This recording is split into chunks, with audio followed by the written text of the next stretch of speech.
శ్రీమాత్రే నమ. జయ గురు దత్తాత్రేయ నమ. ఈ వీడియోలో మనం రవి సంక్రమణం అంటే మనకి సూర్య భగవానుడు ప్రతి నెల ఒక రాశి నుంచి ఒక రాశిలోకి మారడం జరుగుతూ ఉంటుంది. ఇది అందరికీ తెలిసిన విషయమైనప్పుడు కూడా మనం సాధారణంగా సంవత్సర ఫలితాలు తెలుసుకునేటప్పుడు గురుగ్రహాన్ని ఆదర్శంగా తీసుకోవడం జరుగుతూ ఉంటుంది. అంటే గురువు ఒక రాశి నుంచి ఒక రాశిలోకి మారడం, దాన్ని బట్టి సంవత్సర ఫలితాలు మనకి తెలియడం జరుగుతూ ఉంటుంది. అలాగే మాస ఫలితాలు తెలుసుకునేటప్పుడు మాత్రం ప్రత్యేకంగా రవి ఒక రాశి నుంచి ఒక రాశిలోకి మారినప్పుడు ఆ మాసంలో ఉన్నటువంటి ఫలితాలు తెలుసుకోవడం అన్నది సాంప్రదాయంగా జరుగుతూ ఉంటుంది. అలాగే రోజువారీ ఫలితాలు తెలుసుకునేటప్పుడు చంద్రుని యొక్క గమనాన్ని బట్టి తెలుసుకోవడం జరుగుతూ ఉంటుంది. అలాగే ఏ సమయంలో ఆ సంఘటన జరుగుతుంది, ఎప్పుడు జరగవచ్చు అన్నది మనకి లగ్నాన్ని బట్టి, అంటే ప్రతి 2 గంటలకి మారే లగ్నాన్ని బట్టి ఏ సమయంలో మనకి ఫలానా విషయం జరుగుతుందండి. అది వివాహం అవ్వచ్చు, లేదంటే ఉద్యోగం రావడం అవ్వచ్చు, లేదంటే ఒక వ్యక్తి ఎప్పుడు వస్తాడని తెలుసుకోవడానికి ఇవన్నీ ప్రశ్నాశాస్త్రంలో బాగా ఉపయోగించుకోవడం జరుగుతూ ఉంటుంది. బట్ ఏదైనా ఒక గ్రహం ఒక రాశి నుంచి మరో రాశికి మారినప్పుడు ఈ సువర్ణమూర్తి, రజితమూర్తి, తామ్రమూర్తి అనే విధంగా లోహమూర్తులుగా ఏర్పడడం, దాన్ని బట్టి ఫలితాలు నిర్ణయించడం కూడా సాంప్రదాయంగా జరుగుతూ ఉంటుంది. అంటే గ్రహాల్లో కల్లా అత్యంత ముఖ్యమైన గ్రహం రవి గ్రహం. అంటే జాతకంలో కూడా రవి ఉన్న స్థానాన్ని బట్టి జాతకుడి యొక్క స్థితిగతులు, అలాగే గోచారంలో రవి యొక్క ప్రవేశాన్ని బట్టి, రవి యొక్క సంచారాన్ని బట్టి ఎప్పుడు ఏ విధంగా జరుగుతుంటాయి. ఈవెన్ వర్షాలు రావాలన్నా, ఎండలు కురవాలన్నా, తుఫాన్లు రావాలన్నా, తిథులు ఏర్పడాలన్నా, మాసాలు ఏర్పడాలన్నా, ఋతువులు ఏర్పడాలన్నా సమస్త సృష్టికి కూడా సూర్యభగవానుడే ఆధారం అవుతుంది. మనం కాల గమనాన్ని లెక్కించుకోవాలన్నా ఇవన్నీ కూడా మరి సూర్యుడి యొక్క స్థితిని బట్టి ఆధారపడి ఉంటుంది. అంటే దేవతల్లో మరి అతిథి యొక్క పుత్రుడు అవడం వల్ల ఆదిత్యుడు అవడం జరిగింది. అలాగే 12 నెలలు ఉన్నట్టు 12 ఆదిత్యులు ఉండడం జరుగుతూ ఉంటుంది. ప్రతి నెల ఒక ఆదిత్యుడి రూపంలో మనం సూర్యభగవాన్ని కొలుచుకోవడం వల్ల అది ఎవరైతే సూర్యుడిని ఆరాధిస్తుంటారో వాళ్ళకి ఇవన్నీ బాగా తెలుస్తూ ఉంటాయి. ఏదన్నా మన భారతీయ సాంప్రదాయ ప్రకారం సూర్యుడిని ఆరాధించడం అన్నది అనాదిగా వస్తున్నటువంటి ఆచారం. అలాగే ప్రతి ఒక్క భారతీయుడు, ప్రతి హిందువు కూడా ఆదివారాల్ని పాటిస్తూ మరి సూర్యుడిని ఎక్కువగా పూజించడం. అప్పట్లో ఉన్నటువంటి బ్రిటిష్ ప్రభుత్వం వారు ఈ భారతీయులకు ఉన్నటువంటి కాన్ఫిడెన్సు, ఈ శక్తి ఏ విధంగా వచ్చింది అని తెలుసుకొని ఇదంతా కూడా సూర్యుడిని ఆరాధించడం వల్ల, ఆదివారం వీళ్ళు నియమంగా ఉంటూ ఆ భగవాన్ని ఆరాధించడం వల్ల వాళ్ళకి ఎంత పవర్ వచ్చిందని తెలుసుకొని నెమ్మదిగా వాళ్ళు ఈ ఆదివారమే సెలవిచ్చి ప్రతి ఒక్కరిని కూడా ఈ విధంగా విందు వినోదాల్లో, అంటే ఏదైనా ఈ మిగతా ఈ వ్యసనాలకి, ఎంటర్టైన్మెంట్ వాటికి వీటికి లోన్ చేసి నెమ్మదిగా భారతీయుల యొక్క శక్తి సన్నగిల్లేలా చేసి సుమారుగా వాళ్ళు చాలా కాలం పాటు మన దేశాన్ని పరిపాలించడం. తర్వాత జరిగే పరిణామాలు ఏదన్నా అంటే సూర్యుని యొక్క బలం ఎంత గొప్పదో మనం తెలుసుకోవాలి. సూర్యగ్రహం ఒక రాశి నుంచి ఒక రాశికి మారడాన్ని సూర్య సంక్రమణం అంటారు. కంపల్సరిగా ఆ రోజు భారతీయుడు అన్నవాడు కంపల్సరిగా పుణ్యనది స్నానం చేయడం, సూర్య భగవాన్ని ఆరాధించి విధి విధానంగా పూజించడం వల్ల వారికి అష్టైశ్వర్యాలు ఇవన్నీ కూడా రావడం జరుగుతూ ఉంటుంది. సూర్యుడు అటు ఆరోగ్యాన్ని ఇవ్వగలడు, అటు ఐశ్వర్యాన్ని ఇవ్వగలడు, అటు అధికారాన్ని కూడా ఇవ్వగలడు. బట్ ఏదైనా సూర్య భగవాన్ని ఆరాధన ఇంపార్టెంట్. ప్రస్తుతం మనం ఈ రోజు అంటే మనం ఆగస్టు 16వ తారీఖు, అంటే మనకి ఇంగ్లీష్ లెక్క ప్రకారం 17వ తారీఖు వస్తుంది. 16వ తారీఖు రాత్రి 1 గంట సుమారు ప్రాంతంలో ఈ సూర్య భగవానుడు కర్కాటక రాశి నుంచి సింహరాశిలోకి ప్రవేశించడం జరుగుతుంది. సాధారణంగా రాశుల్లోకెల్లా సింహరాశి అంటే సూర్యుని స్వక్షేత్రం అవటం వల్ల దీనికి ఎక్కువ ప్రాధాన్యత రావడం జరుగుతూ ఉంటుంది. మరి సింహరాశిలో ప్రవేశించినటువంటి సూర్యభగవానుడు వివిధ రాశుల వారికి ఎటువంటి ఫలితాన్ని ఇవ్వగలడు అన్న విషయాన్ని మనం ప్రతి రాశి వారికి వివరంగా తెలుసుకునే ప్రయత్నం చేద్దాం ఈ వీడియోలో. సింహరాశి వారికి రవి సంక్రమణం అన్ని రాశుల వారికన్నా ఈ రాశి వారికి ఎక్కువ ప్రయోజనం పొందడం జరుగుతూ ఉంటుంది. ఏదైనా ఒక గ్రహం స్వక్షేత్రంలోకి వచ్చినప్పుడు అది ఆ రాశికి మూల త్రికోణ రాశి అయినప్పుడు చాలా వరకు ఆ రాశి యొక్క ఫలితాలు మీకు చాలా వరకు ఇంప్రూవ్ అవ్వడం జరుగుతూ ఉంటుంది. అంటే అక్కడ దాకా ఉన్నటువంటి సమస్యల్ని చాలా వరకు పరిష్కరించి జాతకుడికి అంటే ఆ రాశి వారికి మంచి ఫలితాలు రావడం జరుగుతుంటుంది. అంటే దాన్ని ఒక ఆర్డర్లో పెట్టడం జరుగుతూ ఉంటుంది.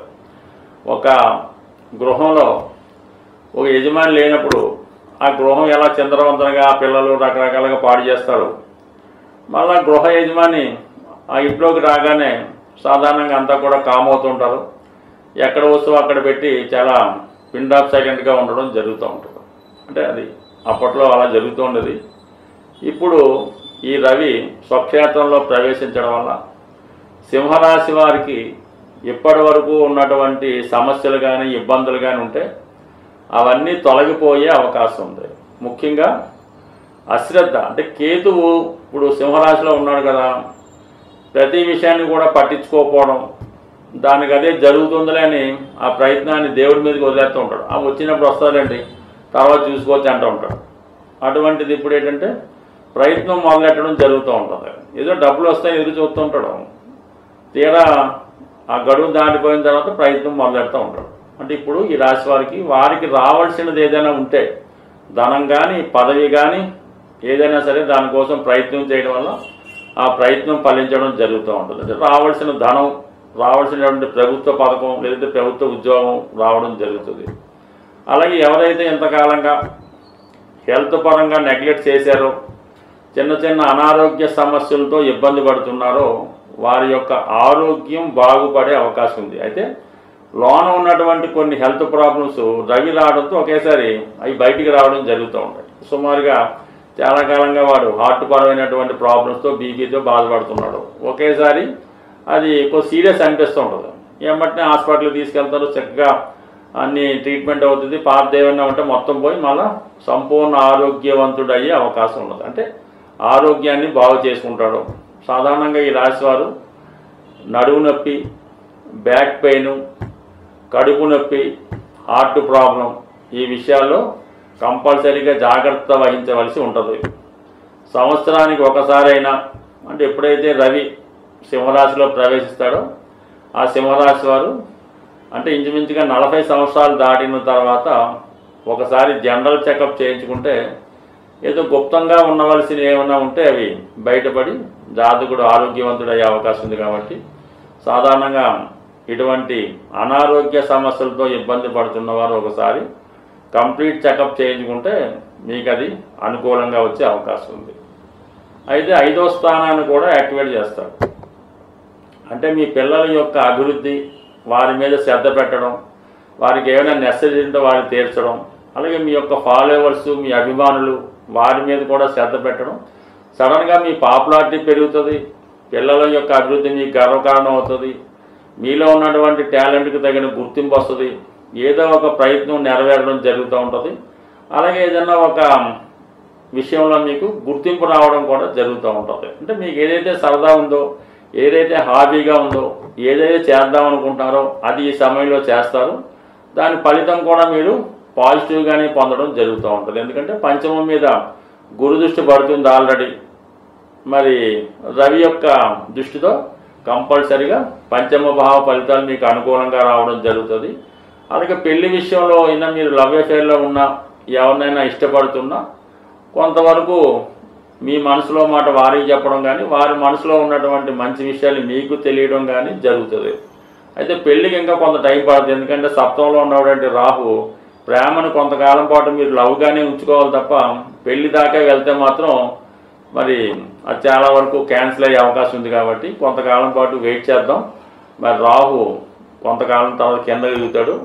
అప్పుడు మీ యొక్క ప్రేమ విషయాన్ని బయట పెడితే అప్పుడు వివాహం దాకా వెళ్తుంది తప్ప తొందరపడి అది బయట పెడితే మరి ప్రేమ కాస్త ఫెయిల్ అయ్యే అవకాశం ఉంది. ఇక 9వ స్థానం కూడా యాక్టివేట్ అవుతుంది. అంటే మీ తండ్రి గారి యొక్క హోదా పెరుగుతుంది. ప్రస్తుతం ఎక్కువ పుణ్య కార్యక్రమాలు చేయడం వల్ల, పుణ్య కార్యక్రమాల్లో పాల్గొనడం వల్ల మీ యొక్క పాపులారిటీ పెరుగుతుంది. రాబోయే ఎలక్షన్లు ఏమైనా ఉంటే అందులో మీకు ఏదైనా సీట్ రావడం కానీ, అందులో విజయం కానీ సంపాదించవచ్చు. అంటే ఇప్పటి నుంచి దానికి పునాది వేసుకుంటే ఒకేసారి పాపులారిటీ అవడం జరుగుతూ ఉంటుంది. అలాగే మీరు ఏదైనా ప్రభుత్వ ఉద్యోగం కొరకు ప్రయత్నం చేస్తుంటే ఈ ముహూర్తంలో మీరు దానికోసం ప్రయత్నం చేస్తే ఒక మంచి హోదా కలిగినటువంటి, అంటే ముద్రణ అధికారం కలిగినటువంటి ప్రభుత్వ ఉద్యోగం వచ్చే అవకాశం ఉంటుంది. బట్ ఏదైనా రవి యొక్క ప్రవేశంతో సింహరాశి వారి యొక్క స్థాయి స్టేటస్ పెరుగుతుంది. ఏ ప్రయత్నాన్నైనా విజయవంతంగా చేయగలనటువంటి ధీమా కాన్ఫిడెన్స్ ఈ రాశి వారికి ఏర్పడుతుంది. జ్యోతిష శాస్త్రంలో పరిహారాలు అన్నది చాలా ముఖ్యమైనటువంటి విషయం.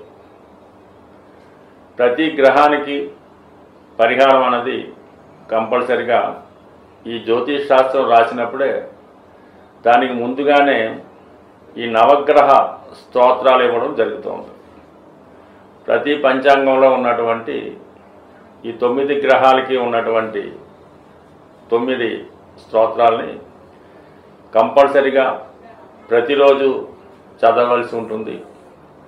ఈ విధంగా 9 గ్రహాలకి ఉన్నటువంటి 9 శ్లోకాలని భక్తి శ్రద్ధలతో చదవడం, మనం ఏ గ్రహాన్ని అయితే ప్రసన్నం చేసుకోవాలనుకుంటున్నామో ఆ గ్రహానికి సంబంధించినటువంటి శ్లోకం, అంటే అది ఆ వరుసలోనే ఉంటుంది.